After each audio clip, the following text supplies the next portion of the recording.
നമ്മളിപ്പോൾ തെങ്ങിന് ഈ കൊല്ലം വളം ചെയ്യാൻ പോവാം. അപ്പോൾ അത് നിങ്ങളുമായിട്ടൊന്ന് ഷെയർ ചെയ്യാൻ വിചാരിക്കും. ഇപ്പോൾ ഈ തെങ്ങാണെങ്കിൽ അപ്പോഴേക്കും നമുക്ക് നാടൻ തെങ്ങാണ്, ചൊട്ടയായി എല്ലാ കവിളിലും ചൊട്ടയുണ്ട്. അപ്പം നമ്മൾ ഈ തെങ്ങിന് ഇപ്പോൾ എന്തൊക്കെയാണ് കൊടുക്കണമെന്ന് വെച്ചാൽ നമ്മൾ ചാണം കടക്കിയിട്ടാണ്. ഇത് നമ്മുടെ പ്ലാവിൻ്റെ കമ്പുകൾ വെട്ടി ഇത് ഇട്ടേക്കണത് പച്ചിലയാണ്. അതിൻ്റെ മുകളിൽ ചാണം ഇട്ടിട്ടുണ്ട്. ഇത് നാളേക്ക് ഇത് കവർ ചെയ്ത് മണ്ണിടയും കാര്യങ്ങളും ചെയ്യുള്ളൂ. അപ്പോൾ ഇത് നിരത്തിയിടും. ഇപ്പോൾ ഇത് നിരത്തിയിട്ടില്ല. അപ്പോൾ നമ്മൾ ഇപ്പോൾ ഈ തെങ്ങിന് ഇനി എന്തൊക്കെയാണ് കൊടുക്കാൻ പോണേ? നമ്മൾ ജൈവ രീതിയിലുള്ള വളങ്ങൾ മാത്രമേ കൊടുക്കുന്നുള്ളൂ. രാസവളങ്ങൾ അങ്ങനത്തെ സാധനമൊന്നും നമ്മുടെ മണ്ണിലേ തൊടിയിക്കാറില്ല. അപ്പം നമ്മളിപ്പോൾ ഈ തെങ്ങിന് കൊടുക്കണമെന്ന് പറഞ്ഞ് ചാണം ഇട്ടിട്ടുണ്ട്. ചാണം കിട്ടാത്തവർക്ക് ആട്ടുംകാട്ടം കിട്ടുമെങ്കിൽ ആട്ടുംകാട്ടം ഇടാം. ഇതൊന്നും കിട്ടില്ലെങ്കിൽ നമുക്കിപ്പോൾ കപ്പലിൻ്റെ പിണ്ണാക്ക് ഇങ്ങനെയുള്ള സാധനങ്ങൾ വാങ്ങിയിട്ട് കൊടുക്കാം. ഇപ്പോൾ ശരിക്കും എന്ന് പറഞ്ഞാൽ ആദ്യമൊക്കെ തെങ്ങ് എങ്ങനെയാണെന്ന് പറഞ്ഞാൽ നമ്മൾ കടകളച്ച് വളമിടണ ഒരു രീതിയായിരുന്നു. ഇപ്പം നമ്മളൊന്നും, കാരണം തെങ്ങുകളൊക്കെ കംപ്ലീറ്റ് കേടും കാര്യങ്ങളും ഒക്കെ കൂടുതലാണ്. അപ്പം നമ്മൾ നല്ല വേര്, പുതിയ വേരിറങ്ങി തന്നെ പൊട്ടിക്കാനായിട്ട് നമ്മൾ ശ്രമിക്കാനില്ല. നമ്മൾ ആ വേരുകളുടെ മുകളിൽ തന്നെ വളമിട്ട് കൊടുക്കുന്ന രീതിയാണ് ഇപ്പം ഞങ്ങൾ ചെയ്തുകൊണ്ടിരിക്കുന്നത്. ജൈവ വസ്തുക്കളും കമ്പോസ്റ്റും എല്ലാം കൂടി ചേർന്നതാണ് നല്ല മണ്ണെന്ന് പറയുന്നത്. നല്ല മണ്ണിൻ്റെ രൂപീകരണം ആ ഒരു രീതിയിൽ എല്ലാത്തിൻ്റെയും ഒരു ശരിയായ ഒരു കോമ്പിനേഷനാണ്. അപ്പോൾ മണ്ണിൻ്റെ ഗുണനിലവാരം കൂട്ടാനാണ് നമ്മൾ ഈ എടുത്തു വെച്ചിരിക്കുന്ന തരി പോലുള്ള ഭൂമി പവർ നമ്മൾ തെങ്ങിൻ്റെ ചുവട്ടിൽ ഇട്ട് കൊടുക്കുന്നത്. ഇത് സസ്യങ്ങളുടെ വളർച്ചയ്ക്കും വികാസത്തിനും ഒക്കെ വളരെ നല്ലതാണ്. അപ്പോൾ ഇതൊരു 3 മാസം കൊണ്ട് നമ്മുടെ മണ്ണിലേക്ക് അലിഞ്ഞു ചേരും. ചെടിക്ക് ആവശ്യത്തിനനുസരിച്ച് വലിച്ചെടുക്കുന്ന ഒരു സ്ലോ ടെക്നോളജിയാണ്. അടുത്തതായിട്ട് നമ്മുടെ കറുത്ത നിറത്തിലുള്ള ചിരട്ടയിലിരിക്കുന്ന പൊടി എന്താണെന്നോ? ഇതാണ് റൂട്ട് പവർ. മണ്ണിൽ അടങ്ങിയിരിക്കുന്ന പോഷകങ്ങൾ ആഗിരണം ചെയ്യാൻ നമ്മുടെ ചെടിക്ക് ആരോഗ്യമുള്ള വേരുകൾ ആവശ്യമാണ്. ഏത് ചെടിയാണെങ്കിലും ഇത് ആവശ്യമാണ് അല്ലേ? സസ്യങ്ങളുടെ അത് വേരുകളുടെ വളർച്ചയ്ക്കും അതേപോലെ തന്നെ ഫംഗസ് ബാധ മൂലം വേര് ചീഞ്ഞ് ചെടി നശിച്ചു പോകുന്ന അവസ്ഥയും ഒക്കെ അകറ്റാനായിട്ട് നമ്മൾ ഈ റൂട്ട് പവർ ഉപയോഗിക്കുന്നത് വളരെ നല്ലതാണ്. അപ്പം അതാണ് ഈ 2 കാര്യങ്ങൾ നമ്മൾ എടുത്തു വെച്ചിരിക്കുന്നത്. നമ്മൾ ഇതിൻ്റെ മുകളിൽ ഇനിയിപ്പോൾ മണ്ണിട്ട് കൊടുക്കുന്നത് കൊണ്ട് തന്നെ ഇതിൽ ഇപ്പം നമ്മൾ കുറേശ്ശെ ഭൂമി പവർ റൂട്ട് ഗാർഡും തെങ്ങിൻ്റെ 4 സൈഡിലും ഇട്ട് കൊടുക്കുന്നുണ്ട്, ചെടിയുടെ വേരുകൾക്ക് വലിച്ചെടുക്കാൻ പാകത്തിന്. ഇനിയിപ്പോൾ ലാസ്റ്റ് എല്ലാം കൂടി കഴിഞ്ഞിട്ട് നമ്മൾ മണ്ണിടും. നമ്മൾ പലരും പറയുന്നൊരു കാര്യമാണ് വെള്ളയ്ക്ക ആവുമ്പോൾ തന്നെ കൊഴിഞ്ഞു പോകുന്ന അവസ്ഥ. ഇതിന് പല കാരണങ്ങൾ കൊണ്ട് ഇങ്ങനെ സംഭവിക്കാറുണ്ട്.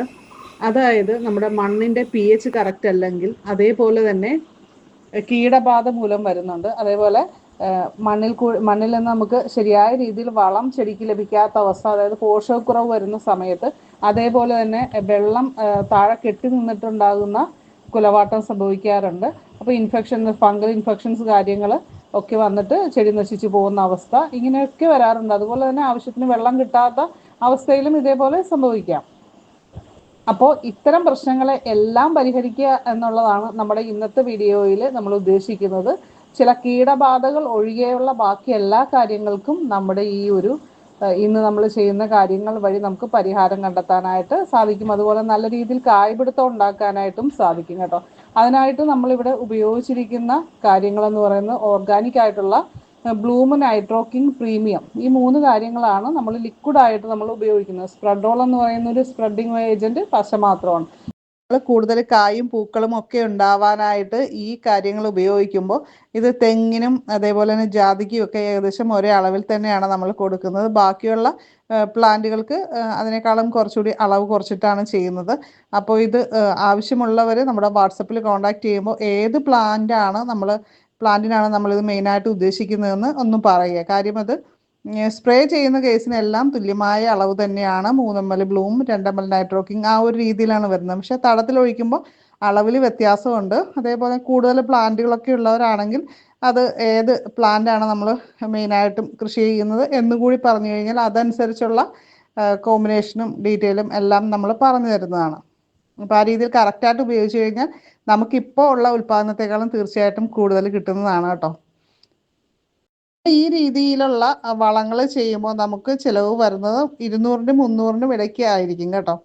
അപ്പോൾ തീർച്ചയായിട്ടും നമ്മൾ ഒരു പ്രാവശ്യം ചെയ്ത് നോക്കുക, എന്നിട്ട് വെയിറ്റ് ചെയ്യുക. നമുക്ക് കായ്ഫലത്തിൽ കാര്യങ്ങളിൽ ഈ 200 രൂപ 300 രൂപ ആ വ്യത്യാസത്തിൽ നമുക്ക് കിട്ടുന്നുണ്ടോ, അതിൽ കൂടുതൽ നമുക്ക് തീർച്ചയായിട്ടും കിട്ടും. അപ്പോൾ നമുക്ക് മനസ്സിലാകും ഇത് ഉപയോഗിക്കുന്നതിൻ്റെ വ്യത്യാസം അല്ലെങ്കിൽ മാറ്റം നമുക്ക് മനസ്സിലാക്കാനായിട്ട് കഴിയും. കൂടുതൽ പ്ലാന്റുകളൊക്കെ ഉള്ളവർക്ക് നമുക്ക് വളം ചെയ്യുമ്പോൾ ചിലവ് വരുന്നത് 200 രൂപയ്ക്കും 300 രൂപയ്ക്കും ഇടയ്ക്കായിരിക്കും ഒരു പ്ലാന്റിന് വരുന്ന ചിലവ്. അത് ചെയ്ത് നോക്കുക, കുറച്ച് പ്ലാന്റുകൾക്ക് സെലക്ട് ചെയ്ത് നോക്കുക. എന്നിട്ട് നെക്സ്റ്റ് ടൈം നമുക്ക് എന്തോരം വരുമാനം കിട്ടുന്നു, വരുമാനത്തിലെ വ്യത്യാസം നിങ്ങൾക്ക് തന്നെ നോക്കാവുന്നതാണ്. അതനുസരിച്ച് കൂടുതൽ പ്ലാന്റുകൾക്ക് ചെയ്യാം. ഇപ്പോൾ കുറച്ച് പ്ലാന്റുകളുള്ളവർക്കും ഇത് ട്രൈ ചെയ്യാവുന്നതാണ്. അപ്പോൾ അതിലും അവർക്ക് കുറച്ച് പ്ലാന്റുകൾക്ക് ട്രൈ ചെയ്ത് നോക്കുക. അപ്പോൾ അതിലെ വ്യത്യാസം നമുക്ക് മനസ്സിലാക്കാനായിട്ട് തീർച്ചയായിട്ടും സാധിക്കും. ഇപ്പം നമ്മൾ തെങ്ങിന് വളം ചെയ്യുന്നൊരു സമയമാണ്. അപ്പോൾ എല്ലാവരും മാക്സിമം ഇത് നിങ്ങളുടെ ഫ്രണ്ട്സിലേക്കൊക്കെ ഒന്ന് ഷെയർ ചെയ്ത് കൊടുക്കുക. ഒന്ന് ലൈക്ക് ചെയ്യാനും താഴെ നിങ്ങളുടെ ഒരു മെസ്സേജ് ഒന്ന് കമൻറ്റ് ചെയ്യാനും മറക്കരുത് കേട്ടോ. അപ്പോൾ ഫേസ്ബുക്കിൽ കാണുന്നവരാണെങ്കിൽ ഒന്ന് ഫോളോ ചെയ്യുക, യൂട്യൂബിൽ കാണുന്നവരൊന്ന് സബ്സ്ക്രൈബ് ചെയ്ത് ബെല്ലൈക്കൺ ക്ലിക്ക് ചെയ്ത് ഓളൊന്നുകൂടി സെലക്ട് ചെയ്യുക. അപ്പോൾ അടുത്തൊരു വീഡിയോയിൽ നമ്മുടെ ജാതി കൃഷി, അതേപോലെ തന്നെ പ്ലാവിൻ്റെ വളപ്രയോഗം, അതുപോലെ തന്നെ പ്ലാവിൽ നിറയെ കായ്കളായി നിൽക്കുന്ന അവസ്ഥയാണ്, അതെല്ലാം അടുത്ത വീഡിയോകളിലായിട്ട് വരുന്നുണ്ട്. അപ്പോൾ നമുക്ക് വീണ്ടും കാണാം.